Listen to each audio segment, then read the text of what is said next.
In the March issue of CardioSource World News, we have a cover story that takes a look at antiplatelet therapy, specifically dual antiplatelet therapy. There are a variety of studies coming soon that may answer some of the really important questions raised by some clinical trials that we talk about on the cover story.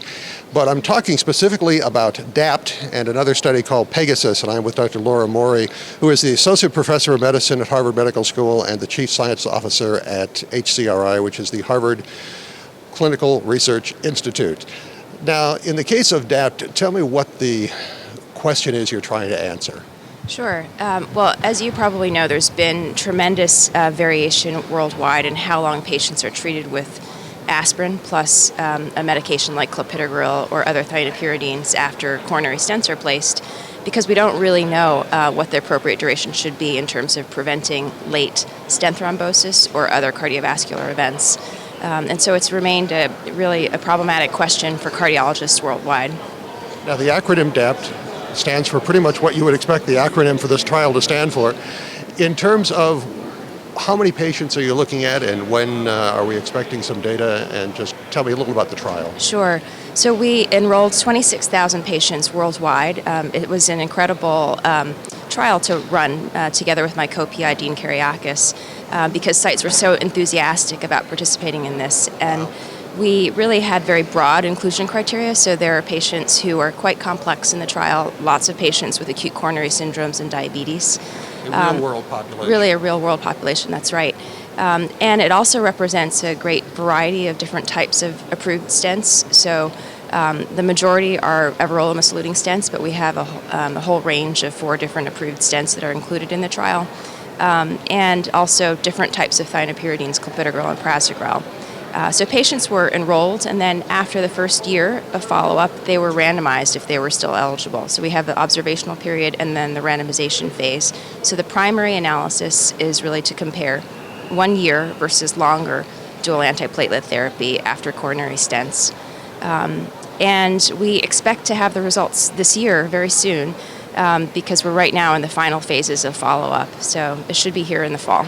I mean, one of the issues we address in the cover story is the fact that a lot of people are managing to stay on dual antiplatelet therapy for some time, but now the question is just how long is necessary? Mm-hmm. And hopefully we'll have some answers soon. Right. We're really looking forward to it, because it's almost not a day goes by that I get asked this question. It's a question that we face both as interventional cardiologists, but also general cardiologists and patients for long-term follow-up. Now, there's another study. Yours is probably going to report out by the end of the year, correct? Yes. I think the PEGASUS trial is looking to close by the end of the year, but they probably won't present until, my guess is maybe early 2015.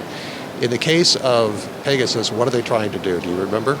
Yes. So they're interested in one specific drug, ticagrelor, and looking at patients who've had a myocardial infarction. Not necessarily all treated with coronary stents, but any patient with a myocardial infarction over the past year, and randomizing patients to then start ticagrelor versus continue on placebo.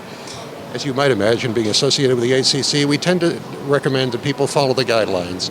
In terms of recommended therapy beyond the guidelines, until we know anything from PEGASUS or DAPT, any recommendations? Well, I think the guidelines stand as they are. The guidelines would recommend for drug-eluting stents 1 year of dual antiplatelet therapy, and any patient with an acute coronary syndrome, even with bare metal stents. Within DAPT, we'll get a chance to have a much more strong comparison of bare metal and drug-eluting stents, as well as how long patients should be treated depending on the stent type. So that'll be useful. So I think both of these trials will be really helpful to determine whether the guidelines should change based on the results. But for now, our best recommendations are to continue to follow the guidelines. And at 1 year, I can imagine that there are a lot of clinicians who are going, they're very successful treated on this, they have not had a problem.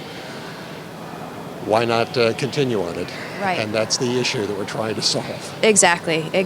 And there are also patients, however, that have trouble continuing because of bleeding. So we're trying to weigh the risk and benefit between preventing hard cardiovascular endpoints and stent thrombosis versus the risk of bleeding with the longer-term therapy.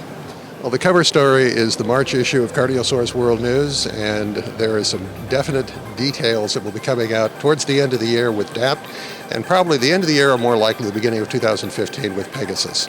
For Cardiosaurus World News, I'm Executive Editor Rick McGuire.